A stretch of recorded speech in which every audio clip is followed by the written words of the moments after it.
Hello ಸ್ನೇಹಿತರೆ, welcome to information Kannadiga YouTube channel. ಇವತ್ತಿನ ಒಂದು ವಿಡಿಯೋದಲ್ಲಿ ಕೃಷಿ ಇಲಾಖೆಯಲ್ಲಿ ಖಾಲಿರುವಂಥ ವಿವಿಧ ಹುದ್ದೆಗಳ ಬಗ್ಗೆ ಮಾಹಿತಿಯನ್ನು ತಿಳ್ಕೊಳ್ಳೋಣ ಬನ್ನಿ. ಹಾಗೆಯೇ ಯಾರೆಲ್ಲ ನಮ್ಮ ಚಾನಲ್ಗೆ ಇನ್ನೂ ಸಬ್ಸ್ಕ್ರೈಬ್ ಆಗಿಲ್ಲ, ಬೇಗ ಬೇಗ ಸಬ್ಸ್ಕ್ರೈಬ್ ಮಾಡ್ಕೊಳ್ಳಿ. ಹಾಗೆ ನಾವು ಮಾಡುವ ಎಲ್ಲ ವಿಡಿಯೋಗಳ ಬಗ್ಗೆ ಅಪ್ಡೇಟನ್ನು ಪಡ್ಕೊಳ್ಳಿ. ಬನ್ನಿ ವಿಡಿಯೋವನ್ನು ಶುರು ಮಾಡೋಣ. ಓಕೆ ಫ್ರೆಂಡ್ಸ್, ಮೊದಲನೇದಾಗಿ ಇಲಾಖೆ ಹೆಸರನ್ನು ನೋಡೋದಾದರೆ ಕೃಷಿ ಇಲಾಖೆ ಆಗಿರುತ್ತದೆ. ನಂತರ ಹುದ್ದೆಯ ಹೆಸರುಗಳನ್ನು ನೋಡೋದಾದರೆ ಕೃಷಿ ಅಧಿಕಾರಿಗಳು ಹಾಗೂ ಸಹಾಯಕ ಕೃಷಿ ಅಧಿಕಾರಿಗಳು ಗ್ರೂಪ್ ಬಿ ಹುದ್ದೆಗಳಾಗಿರುತ್ತದೆ. ಹುದ್ದೆಗಳ ಸಂಖ್ಯೆಯನ್ನು ನೋಡೋದಾದರೆ 86 ಕೃಷಿ ಅಧಿಕಾರಿಗಳು, ನಂತರ 586 ಸಹಾಯಕ ಕೃಷಿ ಅಧಿಕಾರಿಗಳ ಹುದ್ದೆಗಳು ಖಾಲಿ ಇರ್ತವೆ.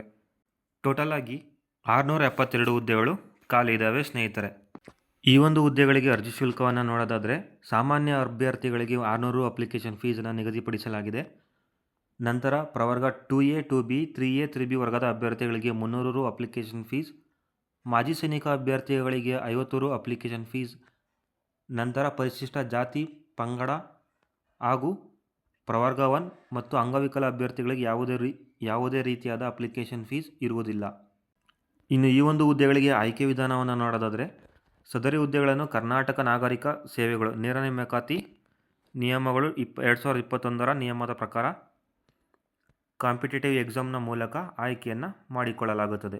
ಕಾಂಪಿಟೇಟಿವ್ ಎಕ್ಸಾಮ್ನಲ್ಲಿ ಅಂತ ಹೇಳಿದ್ರೆ ಮೊದಲನೆಯದಾಗಿ ಕನ್ನಡ ಭಾಷಾ ಪರೀಕ್ಷೆ ಇರುತ್ತದೆ. ನಂತರ ಸ್ಪರ್ಧಾತ್ಮಕ ಪರೀಕ್ಷಾ ವಿಧಾನ.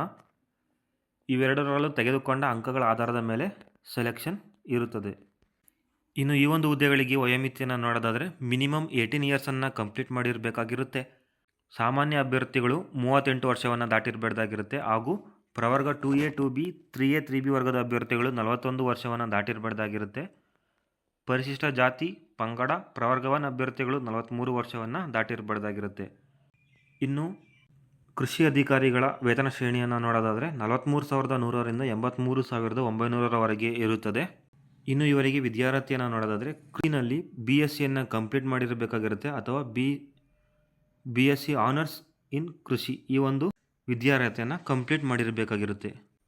ನಂತರ ಸಹಾಯಕ ಕೃಷಿ ಅಧಿಕಾರಿ ಹುದ್ದೆಗಳಿಗೆ 40,900ರಿಂದ 78,200ರವರೆಗೆ ವೇತನ ಶ್ರೇಣಿಯನ್ನು ನಿಗದಿಪಡಿಸಲಾಗಿದೆ.